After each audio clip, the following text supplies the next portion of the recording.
जय हिंद। देखिए 2019 में कश्मीर से धारा 370 हटा दी गई थी, लेकिन उसके बाद लद्दाख के लोगों को ऐसा लगा था कि उनके लिए कुछ नए सुझाव दिए जाएंगे, कुछ नई चीजें जोड़ी जाएंगी।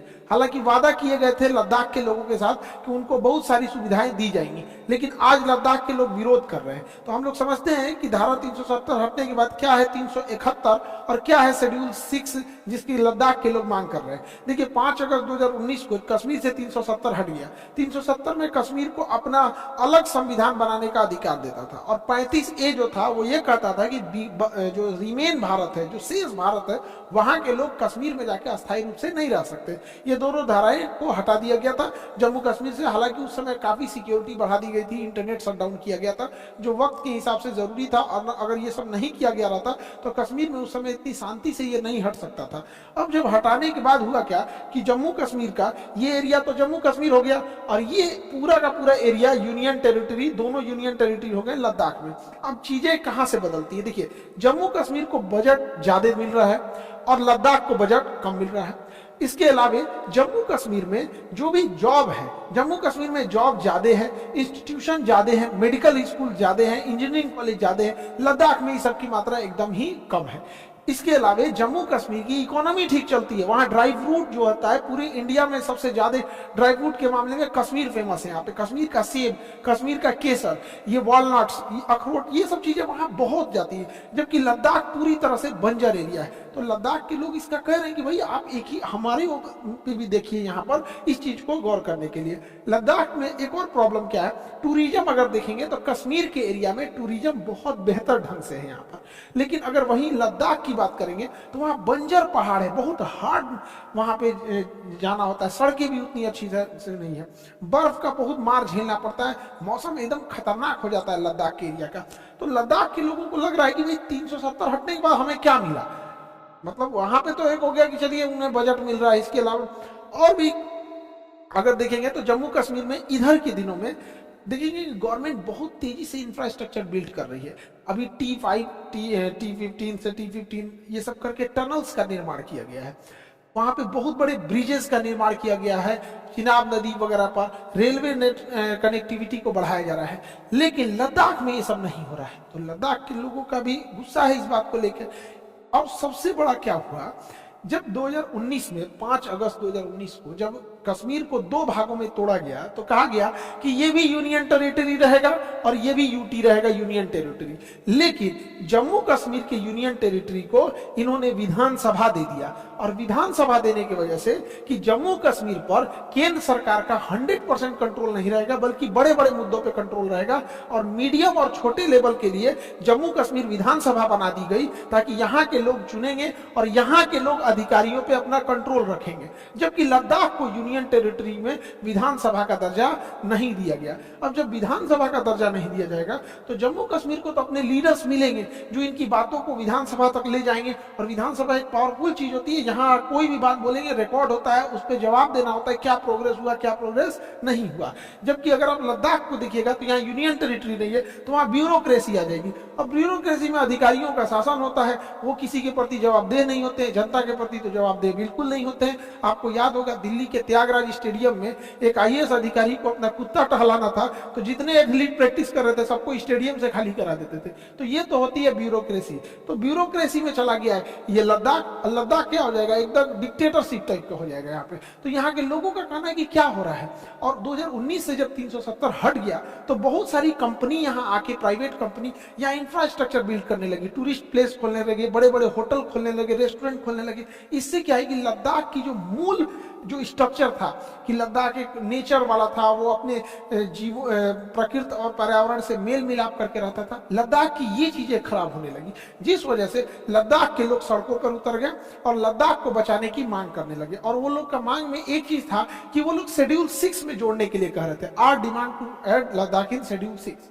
अब ये शेड्यूल 6 क्या है, लद्दाख में इस चीज को एक नेतृत्व प्रदान कर दिए सोनम वांगचुक, जिनके ऊपर 3 इडियट फिल्म भी बनी है। इन्होंने बहुत कुछ किया है देश के लिए, सेना के लिए इन्होंने सोलर हीटेड टेंट का भी निर्माण किया था, इंटरनेट नहीं पहुंच पा रहा था, तो वाईफाई की जगह लाईफाई से इंटरनेट पहुंचाया था वहां पर। घरों को बनाया था जो हीटेड थे, दिन में समय सूर्य की रोशनी और गर्मी को अंदर आने देती थी, रात में उसे बाहर नहीं जाने देते थे। तो इन्होंने भी इस चीज का बड़ा नेतृत्व किया। कई बार इन्होंने अनशन किया, कई बार इन्हें हाउस अरेस्ट करने की भी नौबत आ गई। उसके बाद इन्होंने एक बड़े प्रोटेस्ट को अंजाम दिया, जिससे कि सरकार अब फाइनली कुछ विचार कर रही है लद्दाख के लिए। देखिए, जिन जगहों पर, जैसे जम्मू कश्मीर पहले तो ऐसे था, अब यहाँ पे जम्मू कश्मीर बना दिया गया, यहाँ दे दिया गया विधानसभा। और जिस जगह पर विधानसभा नहीं दिया गया है, तो जनता की बात कौन सुनेगा? अधिकारी जनता का तो चुन के नहीं आते, वो तो यूपीएससी का एग्जाम दे के आते हैं। अब जनता का तो कुछ सुनते ही नहीं है, वो जवाबदेह भी नहीं होते। और विधानसभा है तो जनता का नहीं सुनिएगा तो अगले बार वोट डालना पड़ेगा, 5 साल बाद आप हटा दिए जाएंगे। तो इसके लिए बनाया गया था शेड्यूल 6। भारतीय संविधान का शेड्यूल 6 जो है, ये जनजातीय क्षेत्रों को अपना अलग कानून बनाने का अधिकार देता है डिस्ट्रिक्ट लेवल पर, पूरे बड़े लेवल पे नहीं देता है। ये देता है ऑटोनोमस डिस्ट्रिक्ट काउंसिल, जिला लेवल पे। जिस जिला में ऐसा लगता है कि नहीं, यहाँ पर इन्हीं लोगों की स्वायत्तता होनी चाहिए। जैसे आप देखेंगे असम, मेघालय, त्रिपुरा, मिजोरम, ये 4 स्टेट हैं। असम, मेघालय, त्रिपुरा, मिजोरम, ये 4 स्टेट ऐसे हैं जहां पर इन्हें अपनी स्वायत्तता दी जाती है। जैसे एग्जाम्पल के तौर पे मेघालय में 3 पहाड़ है, गारो, खासी, जैंतिया। तो खासी जनजाति जो है, खासी जनजाति आज भी वहां मातृसत्तात्मक है। वहां पे तो बहुत सारी जनजातियां हैं, जिसमें जैसे हम लोग का समाज पितृसत्तात्मक है। यहाँ पे लोग पिता का नाम बताते हैं, माता का नाम नहीं बताते। कोई पूछे किसके लड़के हो तो पिता का नाम बताएगा, लेकिन वहां माता का नाम। तो ऐसे अलग अलग जगहों पे कई ऐसे जगह है जहाँ पे अभी भी नर कंकाल रखे जाते हैं। अब भारतीय संविधान के हिसाब से अब नर कंकाल खोपड़ी नहीं रख सकते, तो वो जनजातीय क्षेत्र की होगा। तो वहां क्या है, शेड्यूल 6 कहता है कि जिस जिले में इस तरह के जनजातीय या बहुत पुराने ट्राइबल्स रहते हैं, वहां उन्हें ऑटोनोमस डिस्ट्रिक्ट काउंसिल दिया जाए। जबकि देखिए 370 क्या था, पूरे राज्य को ऑटोनोमी दे देता था, पूरे राज्य को स्वायत्तता दे रहा था।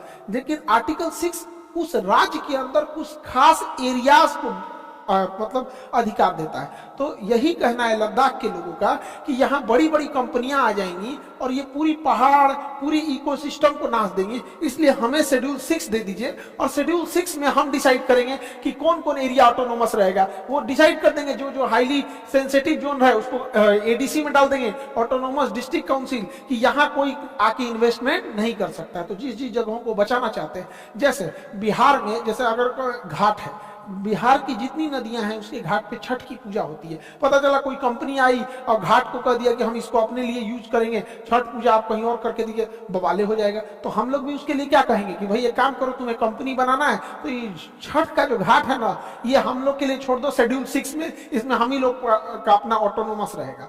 तो शेड्यूल 6 जो है ना 370 बहुत बड़े लेवल पे था, वो पुलिस वगैरह सबका अधिकार दे देता था, जबकि शेड्यूल 6 एक लिमिटेड अधिकार देता है। लेकिन शेड्यूल 6 में भी एक खराबी है, ये जनजातीय क्षेत्रों को ही दिया जाता है। अब लद्दाख में क्या है कि कुछ एरिया में तो ट्राइबल्स रहते हैं, जनजातीय क्षेत्र है कुछ एरिया में, लेकिन कुछ ऐसे एरिया हैं जहां जनजातीय समस्या ना होके समस्या ये है कि इकोलॉजी और पर्यावरण को बचा के रखना है। तो हम लोग के लिए समस्या है कि शेड्यूल 6 ज्यादातर जनजातियों को कवर करता है, लेकिन लद्दाख में पर्यावरण को बचाना है। वरना अगर पर्यावरण को छोड़ देंगे तो जोशीमठ में क्या हुआ, उत्तराखंड में तबाही क्या हुआ, ऐसे ही लद्दाख में हो जाएगा। आज तक लद्दाख में इस तरह से तबाही नहीं देखने को मिली, क्योंकि वो नेचर के साथ खिलवाड़ नहीं करते हैं। तो शेड्यूल 6 के अलावे भी एक रास्ता है, आर्टिकल 371।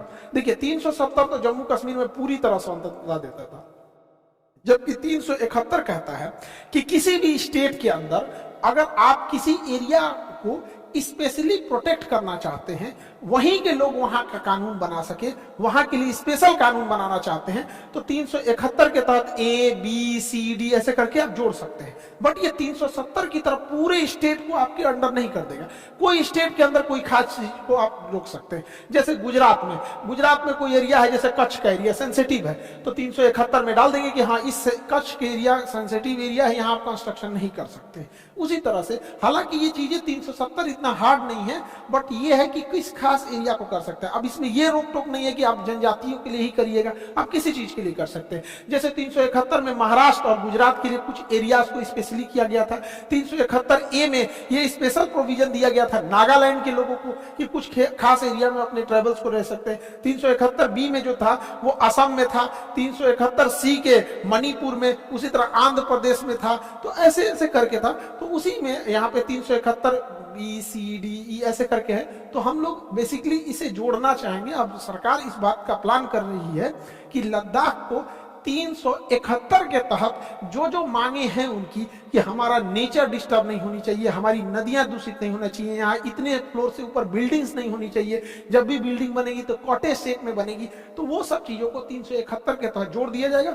वो एक अलग कानून ना होके बल्कि वो एक अलग प्रावधान हो जाएगा कि अगर आपको जाना है तो आपको ये चीज फॉलो करना पड़ेगा। वो 370 इतना हार्ड नहीं होगा, वो जरूरी रहता है किसी भी चीज को बचा के रखने के लिए। हम लोगों को भी खड़े रहना होगा लद्दाख के लोगों के साथ, क्योंकि लद्दाख के लोग हैं जो कारगिल में ही सबसे पहले सूचना उन्होंने ही दिया था। वो लद्दाख के लोग हैं, चाइना उनके लाख प्रलोभन दे देता है, वो कभी चाइना की ओर से नहीं जाते हैं, वो भारत के लिए दृढ़ संकल्पित होकर खड़े रहते हैं और हमेशा भारतीय सेना की मदद किए हैं, चाहे वो रास्ता दिखाने में, चाहे उन्हें गुप्त सूचना देने में। तो लद्दाख के लोगों का जो कहना है, तो सरकार इसे 371 में रखने के लिए सोच रही है।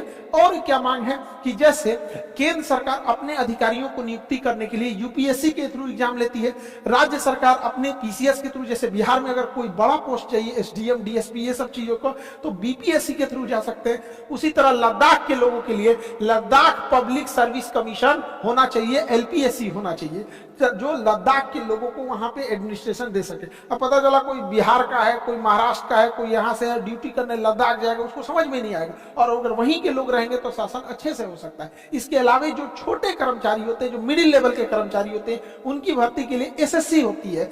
अब बिहार के लिए बिहार एसएससी है, यूपी एसएससी है, उसी तरह लद्दाख के लोगों का कहना है कि हम मिडिल लेवल के और लो लेवल के कर्मचारियों के लिए एसएससी हमारा अलग से डिपार्टमेंट हो। इसके अलावा भी लद्दाख के लोगों का कहना है कि भैया लोकसभा में उनका रिप्रेजेंटेशन ही एकदम कम है, एक ही सांसद होता है, कम से कम 2 सांसद होने चाहिए लोकसभा में, और राज्यसभा में इनका एक भी नहीं है। तो इनका कहना है राज्यसभा में भी एक आदमी होना चाहिए इनका रिप्रेजेंटेटिव, जो इनकी बातों को रख सके। अब सरकार इन्हें 371 में रखने के लिए विचार कर रही है। आई होप आप लद्दाख के इस टॉपिक को समझे होंगे। और हम लोग ने जो वैसे वादा किया था कि नीट और जेई का, जेई और नीट दोनों के बैचेस का, जैसे हम बोले थे अप्रैल फर्स्ट वीक में ऑफलाइन स्टार्ट हो जाएगा। ऑनलाइन तो स्टार्ट हो गया है नीट, ऑनलाइन जेई भी स्टार्ट हो जाएगा, और ऑफलाइन क्लासेस पटना में ये हम लोग स्टार्ट कर देंगे अप्रैल में, अप्रैल फर्स्ट वीक से यहाँ पर पटना में। और वो 11th वालों के लिए भी होगा, 12th वालों के लिए भी होगा, और जो ड्रॉपर है उनके लिए भी होगा। अब आप लोग को कहीं पे भी 1.5-2 लाख रुपए फीस देने की जरूरत नहीं पड़ेगी।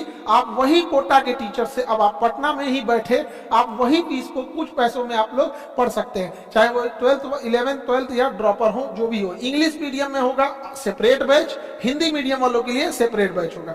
पटना में दोनों जगह होगा, मुसल्लापुर में भी होगा और बोरिंग रोड में भी होगा। तो जैसा हम आपसे बोले थे कि अब आप लोग को कोटा जाने की जरूरत नहीं पड़ेगी। तो अब इसके बारे में अब एक एक करके पूरी डिटेल बता देंगे। और 6 अप्रैल को आप लोग को बहुत नीट और जेई वालों के लिए कुछ बड़ा सा आपके लिए कुछ प्रोग्राम होगा आप लोग के लिए, जिसमें आपको बताया जाएगा कि कैसे कैसे सक्सेस ले सकते हैं। तो अभी अप्रैल है, 1 मंथ आप लोग तैयार रहिएगा। और बिहार दरोगा में जो पीटी और मेंस निकालनी है, बहुत कम टाइम है आप लोग के फिजिकल एग्जाम को क्लियर करने के लिए। अब इसमें फिजिकल एग्जाम में टैक्टिक्स ही काम आएगी यहाँ पर, कि इतना जल्दी ना आपसे रनिंग कंप्लीट हो पाएगा, ना लॉन्ग जंप, ना हाई जंप, ना ही गोला फेंक हो पाएगा। इसलिए जरूरी है कि जैसे जैसे टेक्निक हो उसी तरह काम करें। जिस तरह से जो लोग बिहार राजगीर में पुलिस को ट्रेनिंग देते थे, जो यहाँ से इंस्पेक्टर और डीएसपी सेलेक्ट होके जाते थे, उन्हीं ट्रेनर्स में से, वही इंस्ट्रक्टर्स में से आप लोग के लिए भी रख दिया गया है। वो जैसे जैसे आपको बताएंगे, आपको वैसे वैसे ट्रिक को फॉलो करना पड़ेगा, तो जाके आपका इतने कम टाइम में लॉन्ग जंप, हाई जंप, गोला फेंक ये सब होगा। अब तो गद्दा भी हटा दिया है कूदने के लिए यहाँ पर, तो इसके लिए गांधी मैदान में भी स्टार्ट हो गया है, पूरा ग्रुप है उसके साथ, आप लोग भी ग्रुप में उसमें ऐड हो जाएंगे यहाँ पर। और जो जो डाइट बोला जाएगा खाने के लिए वही खाना है, जो एक्सरसाइज बोला जाएगा, जैसे बोला जाएगा वही कीजिएगा, तभी 15-20 दिन के अंदर आप फाइनल सिलेक्शन ले पाइएगा। अदरवाइज फिर मेरिट में छट जाएंगे या फिर फिजिकल में आउट हो जाएंगे। आई होप आप पूरा टॉपिक समझे होंगे। मिलेंगे नेक्स्ट क्लास में। जय हिंद।